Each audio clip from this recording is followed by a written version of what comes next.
Сніг розтаяв. Сьогодні 8 апреля, він розтаяв вже дня 2-3 назад. І вместо того сніга, де там ми бачили, як Діага очищав своїми машинами, образувалась лужина напротив нашого патіо. Ну, таке. Прилетіли дикі качки.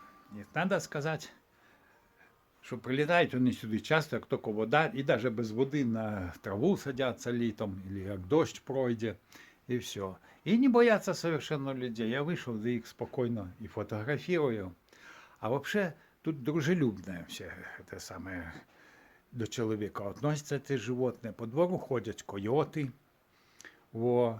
і зайці приходять цілими групами, по 5, я от як-то знімав. Вспоминается Лунин, когда там охотник за ту качку, щоб забити, половину коремля виходить, на всіх резервах побуває і не заб'є, да строять які будки, да ховаються в 4 часа утра, щоб ту качку вже випільнувати, коли вона на воду як можна ближе подійде.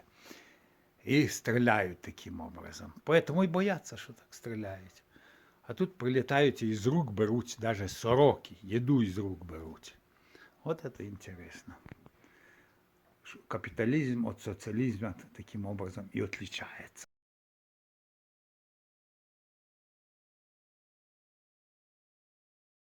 Пробую сам себе зловить.